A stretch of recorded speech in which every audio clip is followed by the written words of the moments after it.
Hi, Ron Waddell, Legendary Legacies, co-founder and co-host of The Ripple Effect, here with Marybeth Campbell, co-host of The Ripple Effect and CEO of Worcester Community Action Council. I need to change my title as CEO. That sounds better than executive director. You have founder. We've talked about this before when Natanya was here.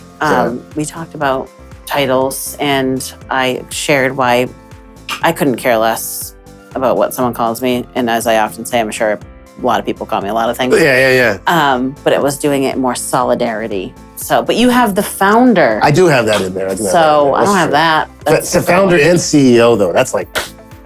Yeah. Well, you can, you founded it. You can call yourself whatever you want. That's true. Is it on your LinkedIn page? Don't you have some, I'm purveyor of exquisite dad jokes. Yes. That's right.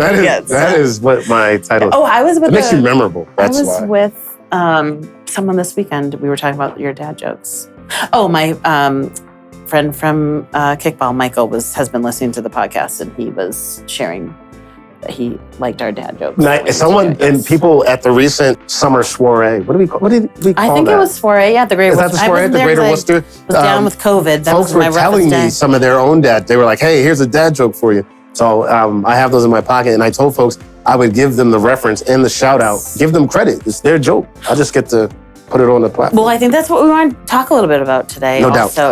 Engagement. And we just released episode 13. Yes. Deleterious vicissitudes. Yes. Yeah. Events that cause harm. With Maria Fernandez Dominique and Nate Davis Hunt, which they were awesome. They were. It was really cool. And we're just kind of in a reflective moment. Right now, it's the end of July.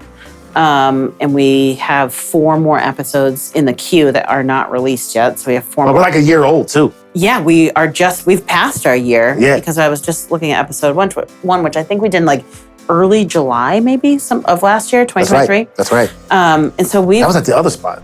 That was at your office. Yeah. Yes, we've moved around a bit. We found a home here though. Yeah, I think the lighting here is good. Marrio does a good job with the lighting. Yeah. And I think we're just kind of in a reflective state now because we've built up some good following of subscribers. We have a whole 105 subscribers. Listen though, we had 105 subscribers, but... We had 0 a year ago. Are you surprised? Yes. I don't know. I'm somewhat surprised. I think that's a lot of people that are out in the world, listening to stuff that we're talking about. So I'm always amazed by that. And we've I missed the Greater Worcester event because I got downed with COVID. But it's nice to know that it's great when someone, I'm grabbing coffee at Fuel or something and I run into somebody who's like, oh, I listen to your podcast. Yeah. I'm always surprised of oh, really? Right? You're like, what? You listen to me? But also I think that it's more than that. It's not just about I'm listening to you. It's more like your content and the conversation. That's facts. I feel like we're in a little bit of a zeitgeist of this confluence events from a political, economic, post-pandemic, and leadership point of view, where I think we've had some really cool guests that have hit home. Guests. Who's been your favorite? I have Natanya? Natalia's your favorite? Is a strong contender. Dang, you're just gonna crap on Vu like that? Well, Vu was awesome. Gonna do Vu like that? They were all amazing. That's the thing that's been so great. And Natanya I've known for a long time, and Eric too. We're TBFers, We got some more people coming up too. Yeah, we have really good people. And I just think the consistency, Vu included, and Vu I would say has from a platform. The elevated shout out, Vu. Appreciate you. We're talking about this stuff with a lot of people of what it means to be a leader in the nonprofit sector, but also the challenges of that and the bureaucracy and the reality that, the work, even though we strive for it, is not funded always in the most people-centric way, right? So we're fighting a lot of these regulatory abscesses, if you will, and fighting the fight of realizing sometimes maybe it's intentional that we're in positions of not being able to make great achievements and move the needle because of the rules that we abide by. Fascinating stuff, right? Yeah, and people have come on and sort of validated that. And Vu, I think, was the most compelling one of our guests because, and I would say Janae and M and the data conversation. They're actually enacting it. Vu has this very big platform that, he's talking the talk and walking the walk. And I think, Maria and Nate, same, they're doing that through the co-op now. Natanya through the way the Boston Women's Fund funds. Yeah. And it's not it's been intentional, but also I think we've gravitated towards people that empathize with the challenges of leading a nonprofit in the context of challenging economic times for people. And, our political state is I wonder who disagrees wild. with this. Yeah, I think that's kind of what we want to engender is that kind of conversation too. Where are those folks? Yeah. And so that's what we wanted to kind of just, we've been really, it's the conversations that we're having, and I think this is true for you too, have really helped me think about how I run this agency. 100%. It's definitely given a pullback view of the work more globally. And what does people-centric and community-centric really mean? Yeah. And if you're going to talk about it, you better do more than just talk about it. I'll tell you a real story. We were doing our budget for this FY25, and we're working with a consultant, and we're going through the deal. And she's looking at the pay scale, and she's like, "How much does this person get paid?" And I was like, "Yeah, well, it's right there." And they're like, "Really?" And I'm like, "Yeah." And she goes, "Well, that's about right because women get about 80 cents on the dollar for all men." I was like, "Well, no, we got to fix that." BIPOC women are 67 And so immediately it was like, "All right." Yeah. Like to your point. Yeah. Pay equity. That's my values, and that's what we're saying. That we're talking about. We're here. We're doing it. It was immediate. We made the adjustment and got someone squared away. If our loyal listeners who have listened so far to all 13 episodes, and you go back to every single one of them, I think I would say like almost every single one of them. And I would say maybe starting with Eric really all the way through there is a common theme of people first. Put people in the center because people know what they need.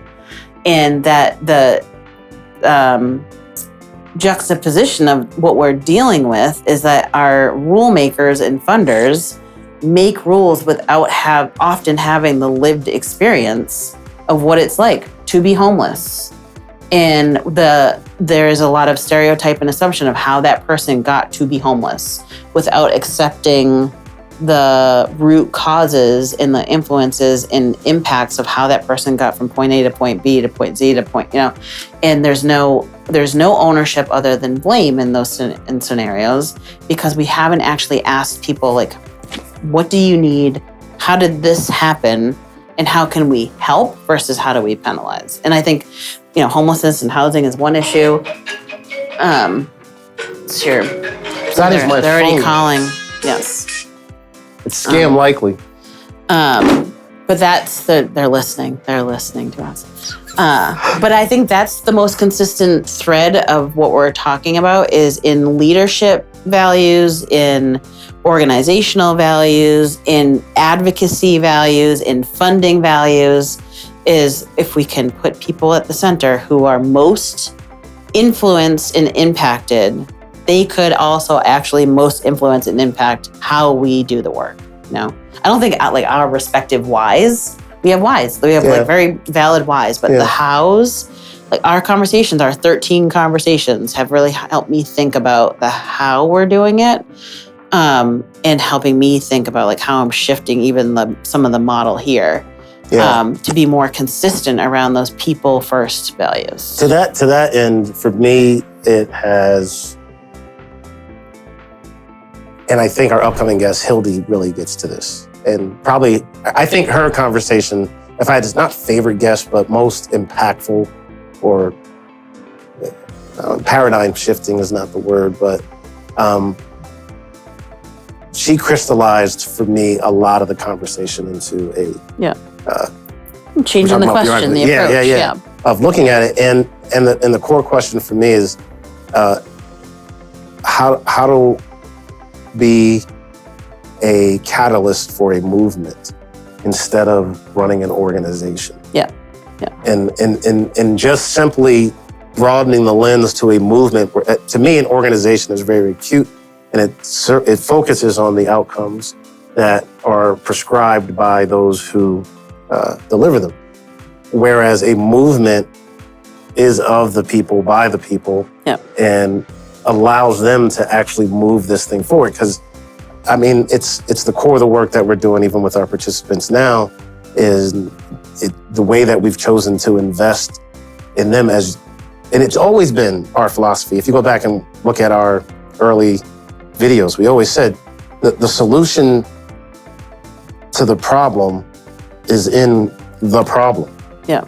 And so the guys, the developing of the Gabes and what we're talking about, those young men who have been through the system with the lived experience and equipping them with the skills to actually go and build and do some of the things that I've been fortunate to learn and can now download into them is really where I'm at. It's like, all right, I've learned some certain things on how to navigate and how to do these things. Let me download this, because you guys are the ones that are ultimately going to be creating this change and doing whatever needs to happen in the community. And I think that extrapolates out even to the macro in other areas. Yeah. Whether it be, like you said, the people-centered first and keeping them there. Interesting from a neuroscience standpoint. New research suggests... Wouldn't be an episode without... New research suggests, though, from Dr. Ian McGilchrist, that the left brain is the part that wants to put things into categories. It really loves to do that. Right-brained is the more abstract, but not just abstract, but it actually is able to process and digest more. The very fact that the amount of information that we have coming in is 11 million bits of information every second. We only process about 40. The left brain wants to put things into categories quickly so that you can survive, right? That's the issue. Yeah. The homeless, this is the problem, let's fix it, this is what we do. Boom. Yeah. Instead of looking at it more broadly and saying, where are the root causes? Where are those questions coming from? How did we end up here? And how do we cultivate and curate a society and or a movement that generates what we would hope for it to look like? Well, I think that's what's given me some, with two little nerds from Worcester just talking in my office or your office or on Zoom, this very tiny little microcosm that we live in. The fact that we've had, of the 13 episodes, I think we've had 8 or 9 guests. Each one of them are in some kind of significant but different type of role. You've got a grant writer, you've got a foundation head, you've got a couple other funders, you've got someone that ran nonprofits, you have data people. So in the constellation of all the roles in the world that can make movement, for me, I think I have felt like, we're not alone in the... That's real. We're not alone in the way we're thinking. So like the idea of movement is possible. And, if someone comes up to us in the coffee shop or at the event and say, I've listened to your podcast, I really like when you talked about, it's like, okay, that's one more person that's like, there isn't a lot, I'm sure there are people out there that have other opinions about what we're talking about and the fact that you and I are the two people talking about it. And that's fine too. Like, call us in, call in. But I think I think it's been very helpful and motivating to know that there are other people who are like, I'm trying to do this too. And that's why Natanya is one of my favorite guests, because we worked at the Boston Foundation together, and she was a program manager and is ascended into this like very perfect role for who she is as a person. Right. Her experience as mother, daughter, sister, coworker, which was her whole episode of just like who she is, but who she is intertwined with what she does. And it's like, oh my God, that is like, you're doing the things that you've all are just core to your value. And you're just being yourself doing it, And she and I talked, and she shared this on her episode of like our own inner saboteur. And it's like, no, you got to keep going, Like, let's talk about it. And that's just all we're trying to do here is like put something out into the ether. So this is interesting to that point. What about those who are on the opposite side that are just living their values too? Yeah. It's meritocracy. I operate from this standpoint. Why should you get this amount the way that you should get it? Why should I trust this? I think that's why we should have conversation. If they're operating in their values as well, I think that's where... Do we celebrate them as much? I think that's where consensus... This is episode 4, back to episode 4, where we live in the failed experiment. But I think that's where the consent building, it's okay to disagree, right? Right. It's in the manner in which we're currently disagreeing in our political landscape, I would say. Yeah. And the vitriol of that's where the danger is. I think dissenting and disagreeing, but respecting each other's values is, I think, fine and to some extent good, but also there's also common ground. No doubt. And I think that's where we're missing pieces of that. There is common ground. So you can have your values, I can have my values, but we can actually achieve things together by having conversation and discourse that that's now is just like very cacophony. Yeah, and I would... Cacophony? Yeah, that's the correct pronunciation. Is it? Tomato. Bermuda, Caribbean, like it's one of those. Yeah. Is it? Which one is it? Yeah. Caribbean? I'm going to ask people that are from there. Okay. Yes. Like Maria's Cape Verde. I mean, everyone else says Cape Verde. And it's like, that's true. She's from there, so I'm going to say it the way she says it. Mama called him Clay. I'm going to call him Clay. Do you know what that's from? No. You don't know what that's from? No. That's a cultural, that's coming to America. Oh. In the barbershop. Oh. And he said his name was Cassius Clay, and he was like, it's Muhammad Ali. And so Eddie Murphy dressed up as the scene. Oh yeah, when he was in the yeah. Had a hot tub in that apartment. That's a classic movie. This experiment of the ripple effect has been fun. I've really enjoyed little drops in the bucket. Yeah, I've really enjoyed it. As a matter of fact, I was thinking about where we are now in the number of episodes, and I was like, hey, I wonder if Marrio could create a vigil in which the ripple stopped, because right now they're slowing down a bit for us. We're starting to try to figure out what we have next to offer. And some of that includes events. We want to do events. We want to do live shows, and we've gotten a couple of introductions. We're going on the road. Two road shows. Some people have invited us to go on the road, and so we're open to that. Does this become an entity that people need to let us know? Do you really enjoy this? Is the content worth us keeping it going? And we're only going to know that by you liking, subscribing, chiming in, calling in, and letting us know. And so for us, we want this to be a dialogue, not a monologue. I mean, it's cool to hear me talk and hear. Well, that's not what I meant to say. No, it's not. Yeah, there it is, folks. I'm gonna open. Oh, man. True colors. That's why I love when Marybeth comes on, I turn it off. No, but the truth. I think my mom likes you more than me, actually. My mom's like the number one Ron Waddell fan. No, but it's a dialogue. We want to hear from you guys, and we do enjoy it when we run into you at the coffee shop and all those things. That's phenomenal, but that's why we open up the platform with the phone number and the platform through YouTube and all those things. Is really to comment and get back to us and let us know how we can move this forward. We're even considering sponsors to be able to keep us going and support this, to Mario's get their information out there. Mario's time and hard work, for sure, growing his business. Mario should come around so you guys can see him. Mario. Come around, Mario. Death to Life Productions. Listen, Death to Life Productions. Yes. Love this guy. Yes.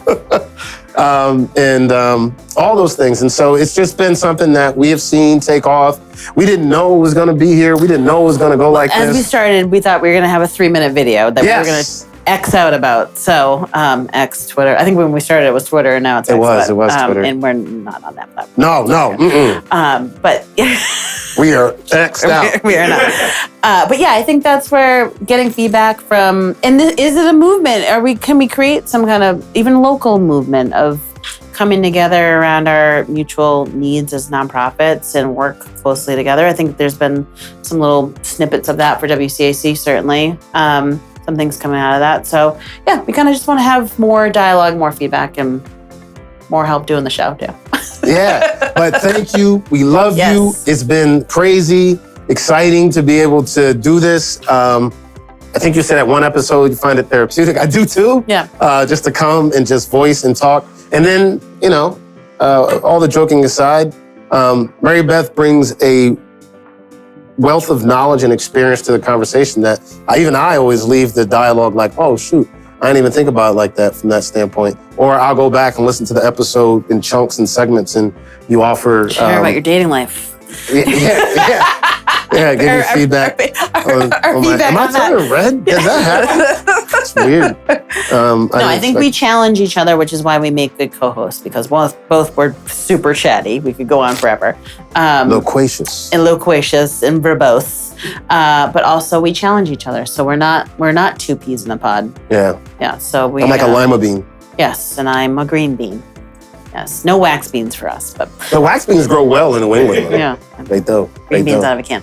But yeah, I think that's part of our, our bush own beans. relationship. I'm sorry, the bush beans. Our own relationship is our how we can go back and forth and not always agree and poke at each other too. Yeah, I mean, I think that to your point, what you said earlier, the understanding that for me is that your heart in it is for the best outcome. Yeah.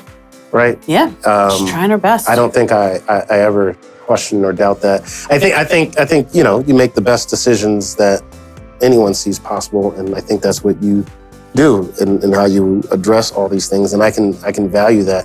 But I think I can also value that from other people, even though I may disagree with what and how they would approach it. Yeah.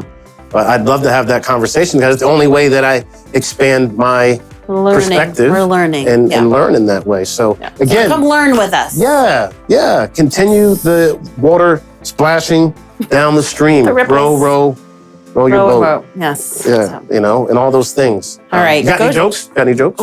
Ooh, I got a really long joke about a lion. Well, I will tell you this.